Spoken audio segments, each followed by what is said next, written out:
Royal Caribbean's private island of Perfect Day at CocoCay in the Bahamas is truly impressive, and if your cruise is visiting there, you might want to have, well, a perfect day, and I've got a rundown of what you need to know to have a truly perfect day up next.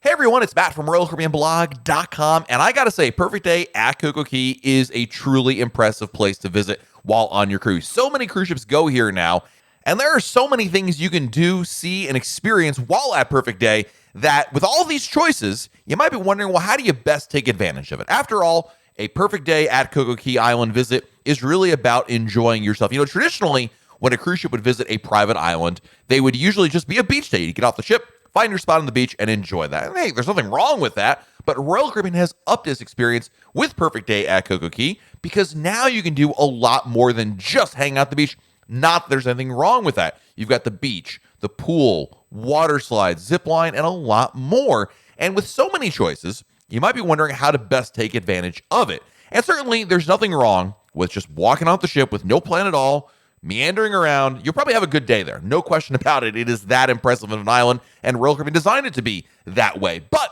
if you're anything like me, you probably suffer from FOMO, fear of missing out. And all too often, you go and do something, come back, and then you read about someone else that did something really cool and impressive on the island, and you say to yourself, gee, I wish I knew about that, so I could have done that. Now, certainly you might say, well, I'll book another cruise and take advantage of that and try that out the next time. And that's a great plan, actually. But if you've got a cruise coming up, you probably want to make sure you have it all set up to go. So today, I wanted to talk about how to have a truly perfect day at CocoCay.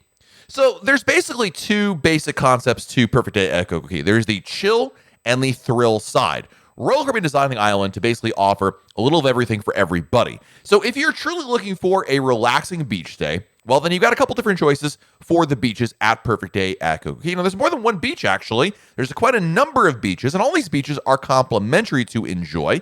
And I think for what you want to do, if you're looking at a beach day, is pick out the right spot for you. If you look at a map of Perfect Day at CocoCay, there are four primary beaches you can go to: Chill Island, Breezy Bay at Chill Island, Harbor Beach, and South Beach. Each of these areas is basically designed to offer a traditional beach experience. Harbor Beach is probably the biggest difference from all of them because Harbor Beach is located in an inlet, so there's not direct access to the ocean in the sense of like waves and whatnot. It's a protected harbor, so it's really great actually if you have kids who are not strong swimmers, you don't like waves, you just want to have a nice view. Harbor Beach is a great choice for that. Chill Island is the traditional, I'm just going to a beach day. In fact, if you've been to CocoCay before it became Perfect Day at CocoCay, Chill Island is what you remember, and it's got that in spades. Breezy Bay at Chill Island is just another area you can go to, and South Beach is a little bit further walk away, but it's an area you can go to if you're looking to kind of want to get away from it all a little bit more. South Beach is definitely the area for you. But at the heart of it, you're choosing between beach days, a pool day, a water park day, or the Coco Beach Club. And which one should you choose? This is really about where do you want to spend the majority of your day. Keeping in mind, by the way, you don't have to limit yourself to just one area. If you wanted to start out at the beach and then go to the pool and then maybe go back to the beach later on, you could do that. If you wanted to go to the Coco Beach Club and then maybe head over to Oasis Lagoon for later in the day, you could do that as well. There's different choices. And I think primarily what you're looking at, I would say number one is, do you want to do the Thrill Water Park or not? Thrill Water Park is the water park at CocoCay, which offers a ton of water slides to do. There's a wave pool. There's adventure pools for the kids in there. It's a water park, right? Lots of thrills to enjoy.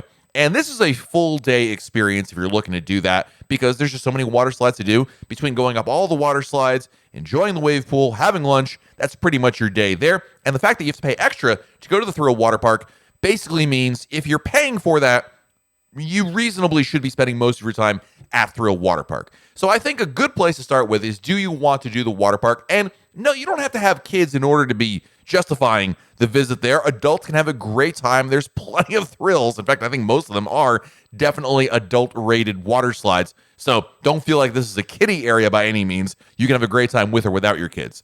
But if the water park's for you, then buy admission before your cruise via the cruise planner to save money on the water park admission. Go there as soon as you get on the island, and that's where you'll spend your day. It's pretty straightforward. Now, beyond that, you might be choosing between basically, I think, three options: the beach, the pool, or the Coco Beach Club? Let's start with the Coco Beach Club again, because just like the water park, if you're buying admission to the Coco Beach Club, then you are basically spending your day over there. The Coco Beach Club is an elevated private experience. It's not adults only by any means. The Coco Beach Club is basically for folks who say, I want to go somewhere exclusive. I'm willing to pay a little bit extra for a little more elevated experience, better food, and a private area, and that's what I'm looking for. So then the Coco Beach Club would be the spot for you. Now, admission to the Coco Beach Club ain't cheap, by the way. The prices really do run the gamut of anywhere from about $60 a person to $160 a person. So depending on when your cruise is, you can have a lot of different choices of what to do here. Just like the water park, as I mentioned, if you're paying for admission here, you should be spending your entire day at the Coco Beach Club. Not that you can't leave and come back anytime at either the beach club or the water park, but if you're paying the money, it just seems like the best use of your investment is to stay where you are there, and certainly the Coco Beach Club would do that. Some of the reasons to go to the Coco Beach Club are the amazing food you'll find at the beach club. There's great food all around Perfect Day at CocoCay, but I love what they've done with the restaurant at the Coco Beach Club. The filet mignon, I would say, is the best steak I've had on any Royal Caribbean ship. That says a lot because this is actually on a ship. It is that darn good. So if the beach club is of interest to you, it's definitely a place to go. Again, it's about that elevated, higher-end experience than anything else. But if that doesn't sound interesting to you, then you're really choosing between, I think, the Oasis Lagoon pool or the beach or both. And it's not uncommon to mix them both and kind of walk around and explore. And that's a really great idea. I think in general, some people might say, well, I'm either a pool person or I'm a beach person. Some people hate the beach. Some people hate the pool or don't see a reason to go to the pool when you're at the Bahamas. Fair enough. Then you choose one or the other. And when you're looking at Oasis Lagoon, I love what's offered here because it is a giant pool. This isn't just like a swimming pool somewhere in the YMCA or something like that. This is a massive area in which you can find your own little corner of the pool to enjoy. The heart of Oasis Lagoon is definitely at the swim up bar, which is right in the middle, and it is, as you might imagine, a swim up bar. There's also a DJ there. And really, Oasis Lagoon is more of a party scene by the swim up bar. Whereas if you go to the sides of the pool, the ends of the pool, it's a little more quiet. There are chairs to enjoy. You can kind of just chill out and relax there. And the nice thing is they've also added little islands, if you will, in the pool to provide shade and somewhere to hang out in. I really love Oasis Lagoon because it is just a relaxing spot and is, by the way, complimentary, just like the beaches. But if you're interested in the beaches, you might consider one other thing, and that are cabanas. Now, cabanas are available at the beaches, at Oasis Lagoon, and the Thrill Water Park. And the reason you might want to book a cabana is if you've got a group of folks, probably more than 2 people, and you want to have, I think, a home base of operations, a little bit of shade and cover from the sun, as well as service. The best part about the cabanas is you get a cabana attendant who comes to you and delivers food for lunch, as well as take your drink orders. The food is included, the drinks are not, unless, of course, you have a drink package, in which case that is included with there, and it's really nice having a cabana. I love cabanas for having that home base of operations, being able to hang out with everybody, and have that shade. I'm not a big sun worshiper. Some others may differ on that, but the good news is, of course, you can just drag out some chairs and enjoy the sun that's over there as well. The cabanas are a great option. They ain't cheap by any means. Usually prices start at a couple $100s for the day. But the good news is, depending on the value, you can split the costs among your group. Again, how big your group is. And it can be a nice way to splurge without terribly breaking the bank, if you want to have a beach day. Now, the cabanas at Oasis Lagoon are, located near Oasis Lagoon. And there are a couple different cabana locations for the beaches. If you're looking at either the South Beach cabanas or the Chill Island cabanas, that's an option for you. And last but not least, there are cabanas at the Thrill Water Park. These cabanas do include admission to the water park. It's the only cabanas that do. And that offers a different dynamic because, of course, with the water park admission, the value of the cabana is significantly higher than the other cabanas, which don't include anything else in terms of admission to the water park. On top of all of that, there's plenty of other activities, both complimentary and paid, you can do on Perfect Day at CocoCay. Let's start with the Up, Up, and Away helium balloon, which, weather permitting, will take you up hundreds of feet in the air to give you unparalleled views of the island around you. It's not usually inexpensive, but you can get some fantastic views, and when the weather's right, it is really amazing to see all around you. It's fantastic views.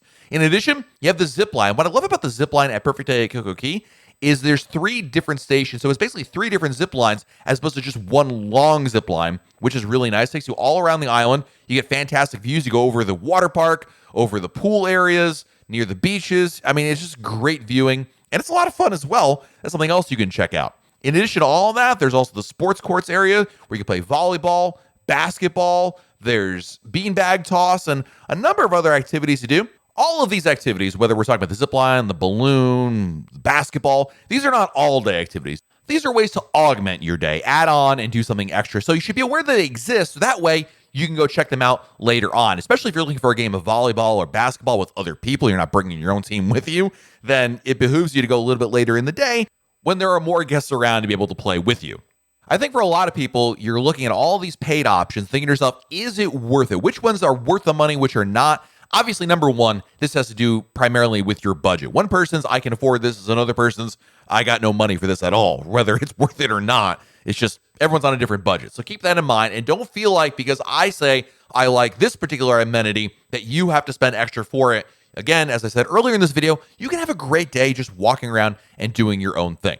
So for the cabanas, I do think they're generally worthwhile, especially if you can get the price under $800 per cabana. I think in a lot of cases, the amenities you get, the service, the added extras, the bottles of water, the beach chairs. I love having my own cabana. I went from someone who never did them to always doing the cabana because I just value having our own private space, shade, and the service. Being able to stay with my kids especially and not have to constantly go out to get drinks or food to bring it back. It's just so much easier for families to have a cabana. And if you're there with a group of friends, it's also really nice because, again, nobody has to get up to get drinks. The attendant takes care of everything. So the cabana can absolutely be worthwhile. Through a water park, again, if you've never been there and you like water slides, through a water park is definitely worthwhile. Again, costs can really vary, but generally speaking, I've never walked away from through a water park saying, you know what, it wasn't worthwhile. I really like what they have here. There's a lot of good slides. Some are more thrilling than others, and the wave pool is vastly underrated. I could spend half the day in the wave pool, and sometimes I actually have done that. So I think it is definitely worthwhile. The Coco Beach Club, again, this comes down to your personal preferences. Do you value being somewhere exclusive? Are you looking for the best food on the island? If you answered yes to any of that, the Coco Beach Club is definitely right for you. The Up and Away Helium Balloon, it's fantastic views. More often than not, the weather does not cooperate with it, in my experience anyway, in terms of it being able to go. Obviously, Royal Caribbean would refund your money in that scenario, but, you know, it's a little pricey, I got to admit, but it's really nice to do. So if you can find a good price for it, sure, knock it out. I think these zip lines are vastly underrated as a fun activity to do at Perfect Day at CocoCay. It's not an all-day kind of thing. And I think it's really good for folks who are new to zip lines because it's not the scariest zip line you've ever ridden in the world. So really, when you're looking to have a truly perfect day at CocoCay, I think the most important thing is, number one, get up early. Don't waste your day. Number two, have a plan. Plan something out. You don't have to plan out every minute of your day, but have an idea when you walk off the ship, you're going to do X or Y or Z. And then ideally, if any of these cost extra, you pre-purchase them before your cruise to reserve your spot and to save money ahead of time. I think the biggest mistake you can make is simply trying to wing it, walk off the ship with no plans at all, and either pay extra for things that you might have done or otherwise be unaware of what you could have done while at Perfect Day at CocoCay. Let me know in the comments below, what is your idea of a perfect day at this island? What would you do if you could pick out the exact right game plan for you and your family? Let me know in the comments below. I look forward to seeing those. Also, make sure you hit the like button on this video, subscribe to our channel, and turn on your notifications so that way YouTube lets you know when we have a brand new video to share. This has been Matt from RoyalCaribbeanBlog.com, and we'll talk again real soon.